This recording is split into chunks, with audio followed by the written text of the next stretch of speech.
or to mock. Yeah. And to mock is to make something seem laughably unreal or impossible. So literally, this opportunity, it comes and it mocks what God said to you originally. God said, wait, hold on. And it will literally come and say, what do you mean your life is passing you by?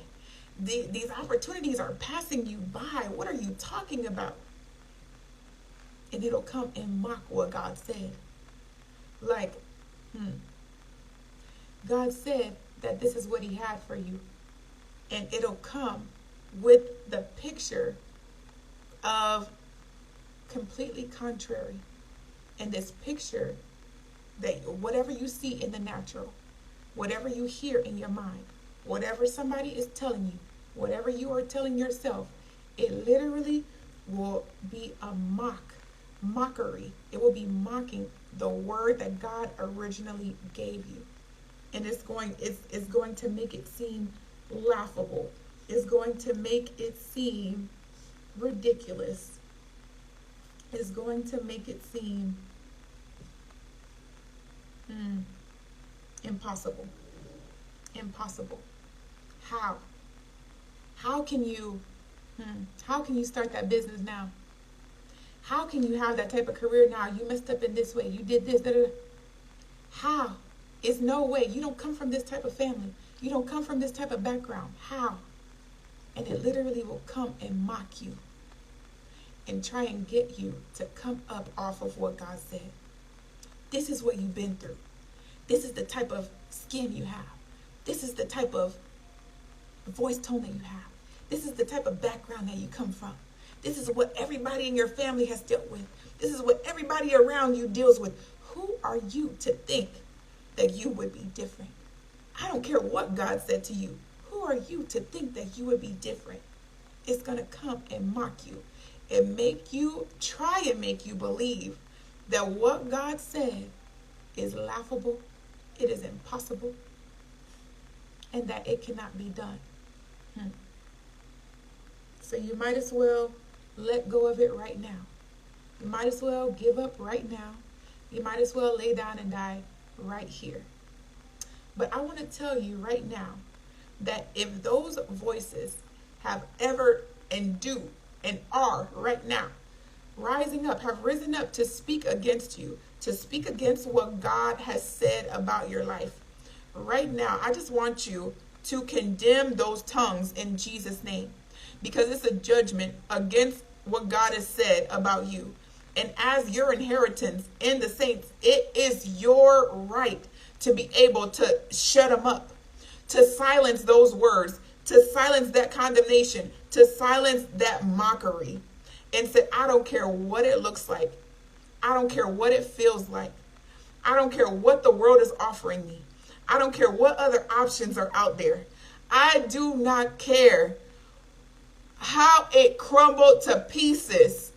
I'm telling you, this word that God has given me is it stands from age to age. He holds his word above his name, and I am going to trust him. I am going to believe him. I am going to stand on this word no matter what. Trickster, get away from me. Look, serpent, get away from me. Turn off the TV. Turn off the songs. Turn off the friendships. Turn off the connections. Separate yourself, okay? Separate yourself, whatever you have to do, so that you can come back into agreement with this word. And that's where I'm ending it here. What is the solution to when you get tricked out? What's the solution to when you step out of position? When you take the bait, when you go for that opportunity, what's the solution? Even though this is the solution, there are consequences for eating the fruit. As fast as possible, go back to the word that God gave you, and don't let it go this time. As fast as possible, right now, today, go back to the word that God has given you, and don't let it go this time. It's not over for you. That word is still alive. It's still active over your life. There's still a destiny for that word.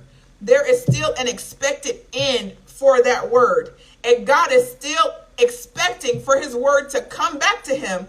And when it comes back, it won't come back void. So whatever God has spoken over you, it will not, if you agree with it, it's not coming back void. So you can throw your whole life on it. You can put your whole trust in it. You can put your whole heart in it. But come out of agreement right now with every opportunity that Satan is giving you to go another way. Come out of agreement with every opportunity that Satan has given you to make it make sense in your mind and to figure it out in your own strength and your own understanding in this world. Come out of it. Come out of every relationship that God he told you already. You don't need no confirmation. You don't need it. You don't need it because God already said it. He already said it. So don't try and make it make sense. Don't get tricked out of your spot. Don't get tricked out of your spot, baby, because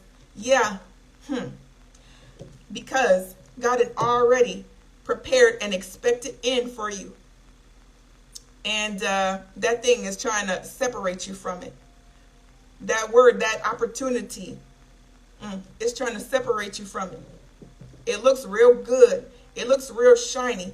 It looks like it's smart for you to consider it, for you to have it, take it.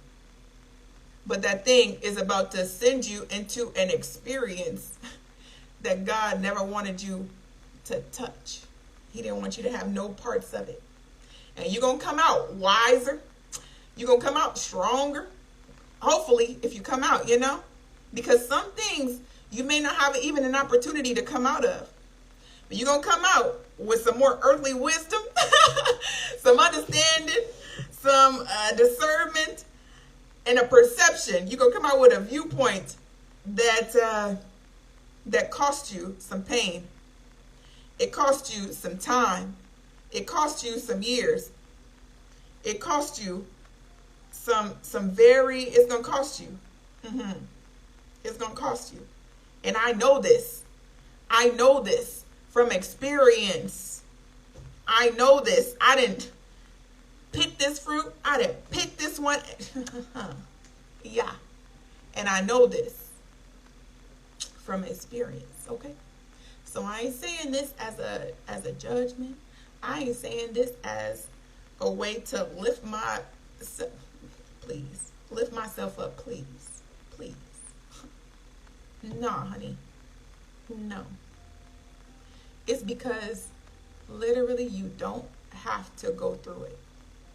And maybe some people are wrapped up and they caught up in experiencing the knowledge of good and evil. Maybe they caught up in it right now. Maybe your heart, your hunger for the Lord has grown cold. The love of God in you has grown cold. You don't even know how you could get back, even if you wanted to. Let me submit something to you. Let me bring something to you. Something that helped me. The Lord said, make a space for me. Just make a place for me. And I'll come in right there. You all, it was a point in time when I felt so lost. I felt so just bound by so many things, just heartbroken.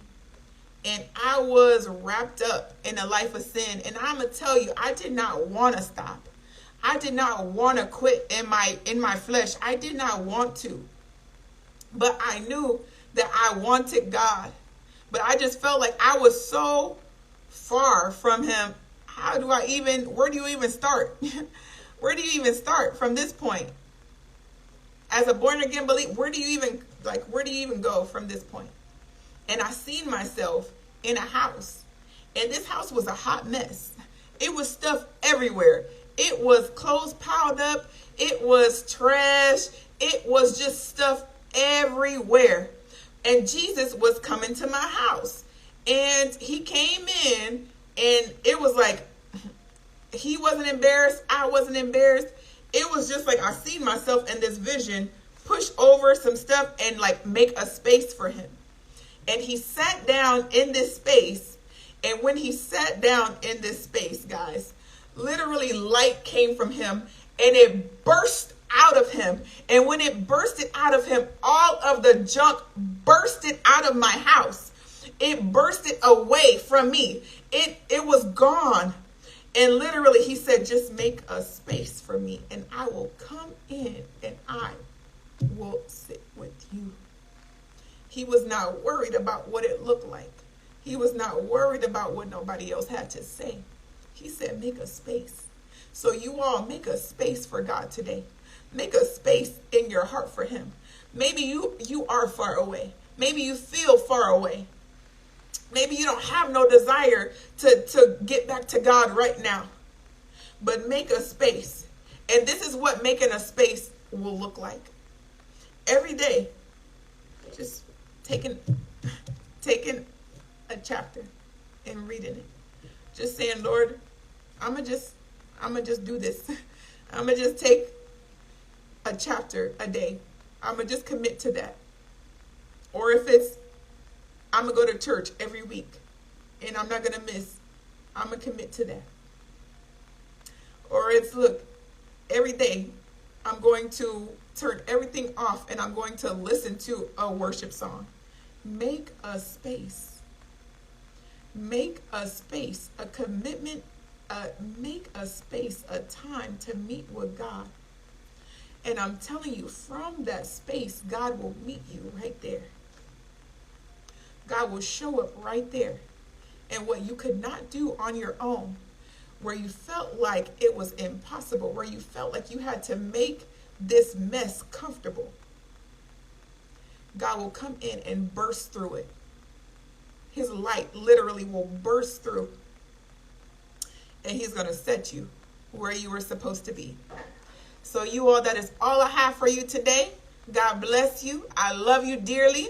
Thank you for watching, for those who watched and for those who will watch, or for those who will watch. Y'all have a blessed night. Thank you. Bye-bye.